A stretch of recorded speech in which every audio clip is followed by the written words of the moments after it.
Hi friends, ఈరోజు మనం how to calculate internet bandwidth part 1లో ఉన్నాం.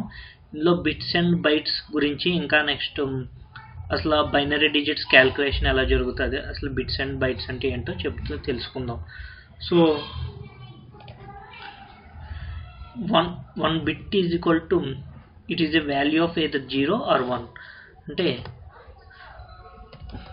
ఒక బిట్ అనేది ఒక స్టేట్ ఆఫ్ కండిషన్, అది 0 కానీ లేకపోతే 1 కానీ, ఈ రెండాట్లో ఏదో ఒక వాల్యూ అయితే, అంటే ఒక ఆఫ్ అండ్ ఆన్ అయితే ఆఫ్, లేకపోతే ఆన్. ఒక స్విచ్ తీసుకుంటే ఆ స్విచ్లో ఆఫ్ ఆన్ ఆఫ్ ఎలాగో అది one bit is equal to either 0 కానీ లేకపోతే 1 కానీ. ఈ బిట్స్ అండ్ బైట్స్ ఎందుకు ఈ డిజిటల్ కమ్యూనికేషన్స్లో, అలాగే మన కంప్యూటర్ డేటా ప్రాసెసింగ్లో, ఇవన్నీ ఈ బిట్స్ అండ్ బైట్స్లోనే మొత్తం స్టోరేజ్ జరుగుతుంది.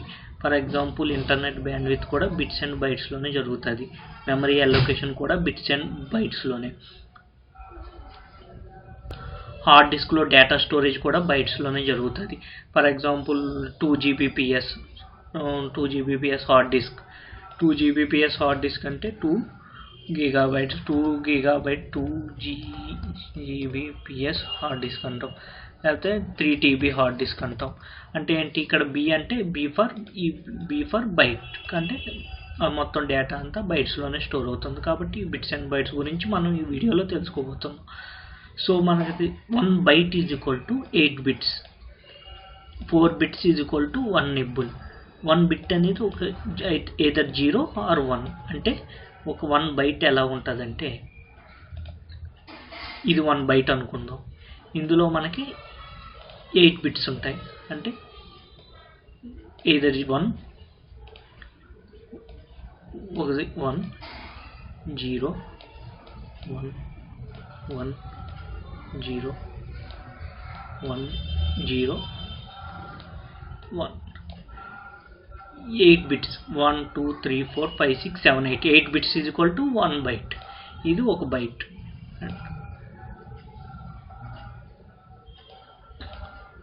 ఇది ఒక byte.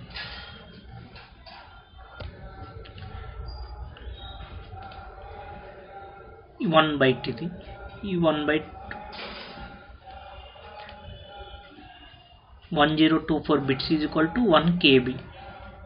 1024 KB is equal to 1 MB. 1024 MB is equal to 1 GB. 1024 GB is equal to 1 TB. So ఈ 8 bits ఇవి 1024 ఉంటే 1 KB కింద డేటా స్టోర్ అవుతుంది. అదే 1024 KB అంటే 1 MB కింద. KB అంటే kilobit, MB megabit, GB gigabit, TB terabit, gigabit. మీరు ఇక్కడ చూస్తే స్మాల్ b ఉంది, స్మాల్ b. ఇక్కడ చూస్తే క్యాపిటల్ B ఉంది. ఈ స్మాల్ b క్యాపిటల్ B అంటే స్మాల్ b ఇండికేషన్ ఏమో small b equal to bit, ఇది బిట్ కింద ఇండికేషన్. మరి capital B is equal to ఇది బైట్ కింద ఇండికేషన్. సో ఇక్కడే మనం internet bandwidth speed, internet plans, అక్కడ మనకి ఈ డిఫరెన్స్ తెలుస్తుంది. ఫర్ ఎగ్జాంపుల్ మనం ఎక్కడైనా ఇంటర్నెట్ తీసుకున్నప్పుడు మనకి 1 Mbps అంటారు, లేకపోతే 2 Mbps ఇంటర్నెట్ బ్యాండ్విడ్త్ అంటారు, లేకపోతే 3 Mbps అంటారు. మీరు ప్లాన్స్ ఫోన్ చెక్ చేసినా మీకు అక్కడ మీకు ఇండికేషన్ ఎలా ఉంటుంది, 1 Mbps అని ఉంటుంది, కానీ 1 Mbps అని ఉండదు. 1 Mbps అని ఇలా ఉంటుంది, 1 Mbps అని ఇలా ఉండదు. కానీ మనం హార్డ్ డిస్క్ సైజ్ అయి చూసినప్పుడు 1 TB అని ఉంటుంది. అక్కడికి వచ్చినప్పటికి క్యాపిటల్ Bతో ఉంటుంది. అంటే డేటా స్టోరేజ్ హార్డ్ డిస్క్ వాటిని కొలిచినప్పుడు, మెమరీ వాటి సైజెస్ని కొలిచినప్పుడు క్యాపిటల్ Bతో కొలుస్తాం. ఇంటర్నెట్ బ్యాండ్విడ్త్ వీళ్ళు ఇచ్చే ప్లాన్స్ని బట్టి ఇక్కడ స్మాల్ bతో వీళ్ళు ఇస్తారు. సో ఈ డిఫరెన్సెస్ మీరు అబ్జర్వ్ చేయాలి. నెక్స్ట్ పార్ట్లో వీటి గురించి మొత్తం నేను క్లియర్గా మీకు ఎక్స్ప్లెయిన్ చేస్తాను. ఇప్పుడు మనం క్యాలిక్యులేషన్స్ గురించి, బైనరీ డిజిట్స్ క్యాలిక్యులేషన్ గురించి ఈ పార్ట్ కాబట్టి మనం క్యాలిక్యులేషన్స్ చూద్దాం. For example how to count binary digits. అసలు బైనరీ డిజిట్స్ అంటే ఏంటి, అది బైనరీ డిజిట్స్ అంటే బేస్ టు సిస్టమ్, అంటే బేస్ టు సిస్టమ్ అన్నమాట. అది 2 తోటి, లేదా 0 or 1 is binary. For example మన క్యాలిక్యులేషన్స్ అన్నీ మన క్యాలిక్యులేషన్ని డెసిమల్ క్యాలిక్యులేషన్స్ మనది అంటే 10తో మన క్యాలిక్యులేషన్ చేస్తాం. ఫర్ ఎగ్జాంపుల్ మనం ఒక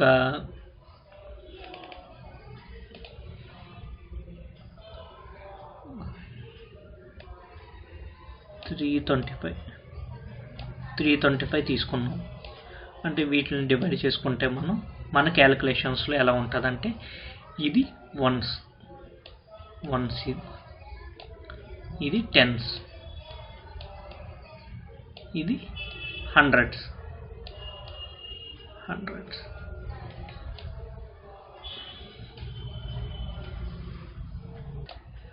ఇది వన్స్, టెన్స్, హండ్రెడ్స్ అంటే ఇది ఫస్ట్ ప్లేస్ కాబట్టి ఇది 325.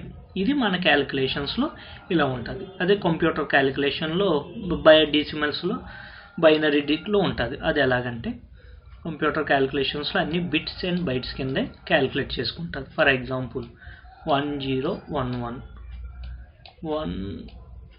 10G1 అనుకుంది. వీటిని మనం క్యాలిక్యులేట్ చేయాలి. ఈ కంప్యూటర్ ఇది బైనరీ కాబట్టి 2 బేస్ సిస్టమ్తో వర్క్ అవుతుంది. 2 బేస్. ఇది డెసిమల్ కాబట్టి 10 బేస్తో వర్క్ అయింది.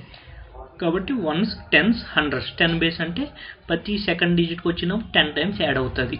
1 ఇంటూ 10 10 10 ఇంటూ 10 100 కాబట్టి నెక్స్ట్ ఇది వచ్చినప్పుడు 100 ఇంటూ 10 1000 ఇలాగా. ఇది 2 బేస్ కాబట్టి ఫస్ట్ ప్లేస్లో ఎప్పుడు 1 ఉంటుంది. ఫర్ ఎగ్జాంపుల్ 325 తీసుకుందాం. బైనరీలో ఎలా అవుతుంది అంటే ఫస్ట్ ప్లేస్లో 1 ఉంటుంది. 2 బేస్ అంటే సెకండ్ ప్లేస్కి వచ్చినప్పటికి 2 కాబట్టి ఇది 2 బేస్ కాబట్టి నెక్స్ట్ దగ్గరకు వచ్చినప్పుడు 2 ఇంటూ 2 4 2 బేస్ కాబట్టి నెక్స్ట్ డిజిట్ ఏదైనా వచ్చిందంటే 4 ఇంటూ 2 8. సో ఈ బేస్లో డెసిమల్ బైనరీ డిజిట్స్ క్యాలిక్యులేట్ చేయాలి. కాబట్టి ఇక్కడ ఫస్ట్ 1 బేస్ కాబట్టి దీన్ని ఎలా క్యాలిక్యులేట్ చేయాలో చూడొచ్చు. ఇప్పుడు ఇది ఫస్ట్ ప్లేస్లో ఉంది కాబట్టి 1 బేస్ 1. సెకండ్ ప్లేస్తో 2 బేస్ కాబట్టి ఇది వాల్యూ 2. 1 ప్లస్ 2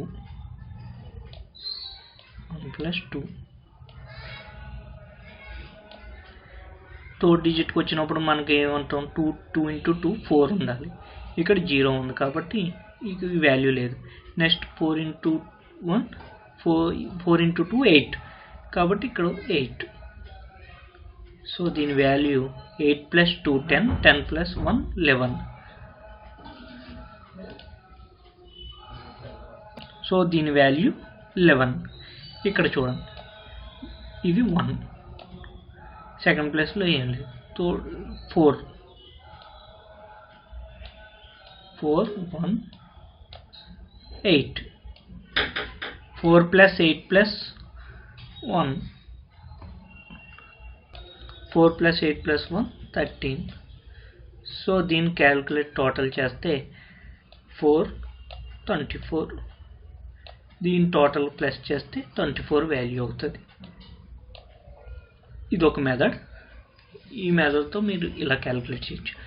ఇప్పుడు నెక్స్ట్ చూడండి, మనకి ఒక ట్రిక్ ఉంది. ఎప్పుడైనా బైనరీ డిజిట్స్ క్యాలిక్యులేట్ చేసేటప్పుడు ఎప్పుడైనా సరే 1 ప్లస్ 1 వచ్చిందంటే 1 ప్లస్ 1 వచ్చినప్పుడు 10 బేస్ 10 అనుకోండి. ఎప్పుడైతే 2 1s కలిపినప్పుడు 10 వస్తుంది. 10 అనుకుంటే 0 ఇక్కడ పెట్టి నెక్స్ట్ ఇది 1 పైన పెట్టి ఇక్కడ చూస్తే 1 ప్లస్ 1 మళ్ళీ సేమ్ 10 కాబట్టి 0 ఇక్కడ పెట్టి నెక్స్ట్ 1 ఇక్కడ పెట్టి 1 ప్లస్ 1 మళ్ళీ సేమ్ 10 కాబట్టి 0 ఇక్కడ పెట్టి నెక్స్ట్ 1 పెట్టి. ఎప్పుడైనా 3 1s క్యాలిక్యులేట్ చేయాల్సి వచ్చినప్పుడు 1 2 3 అప్పుడు మనం 2 1s ఉంది ఒక 1 ఇక్కడ పెడతాం. ఇక్కడ 2 1s ఉన్నాయి కాబట్టి 10 అని వేయకుండా 1 పెట్టుకుని ఒక 1 ఇక్కడ తీసుకుని వస్తాం. ఈ 1 అని ఇక్కడ సేమ్ 1 కింద పెట్టుకుంటాం. అంటే 0 + 1 అయితే 1 అని పెడతాం, 1 + 1 అయితే 10 అని వేసుకుని 0 ఇక్కడ వేసి 1 దాని నెక్స్ట్ స్టెప్కి పెట్టుకుంటాం అన్నమాట. సో ఇప్పుడు ఎంత వచ్చింది మనకు వాల్యూ 11000. దీని వాల్యూ కనుక మనం తీసుకుంటే 11000 వాల్యూ తీసుకుంటే ఫస్ట్ బేస్లో 0 ఉంది, సెకండ్ డిజిట్లో 0 ఉంది, ఇక్కడ 0 ఉంది, 8th ప్లేస్లో 1 ఉంది కాబట్టి 8, 16th ప్లేస్లో 8 × 2 బేస్ కాబట్టి నెక్స్ట్ వచ్చినప్పుడు 16 + 8 = 24. సో ఇలా మనం క్యాలిక్యులేట్ చేసుకోవాలి. ఇది బైనరీ డిజిట్ క్యాలిక్యులేషన్. దీని గురించి ఇంకా అడ్వాన్స్డ్గా మీకు నెక్స్ట్ ట్యూటోరియల్స్లో చెప్తాను. ఇది మీకు అర్థమైంది అనుకుంటే మీరు నా వీడియోని లైక్ చేయండి. Thank you for watching this. Good bye.